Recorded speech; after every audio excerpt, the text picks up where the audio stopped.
కానీ వాళ్ళు ఏంటి రోడ్డు మీదకి వచ్చి నిలబడుకోవాలి అవర్స్ టుగెదర్ రైస్ తీసుకోవడానికి. ఎప్పుడు వస్తుందో తెలియదు ఈ వెహికల్.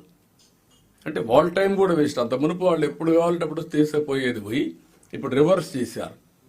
ఇదంతా కూడా అన్నెసరీ ఎక్స్పెండిచర్, రాష్ట్రం మీద డెట్, తర్వాత వీళ్ళు ఇష్ట ప్రకారం చేయడం. అదే వెహికల్స్ లో రీసైక్లింగ్ పెద్ద ఎత్తున జరిగింది.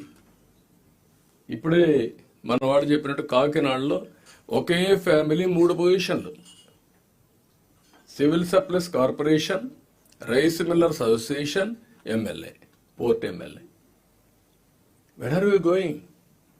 అంటే దొంగ చేతుల్లోకి తాళాలు ఇచ్చేసి వాళ్ళు ఏం చేసినా మనం ప్రేక్షకుల వారికి కూర్చున్నాం గవర్నమెంట్, లేకపోతే మనమే సపోర్ట్ చేసాం.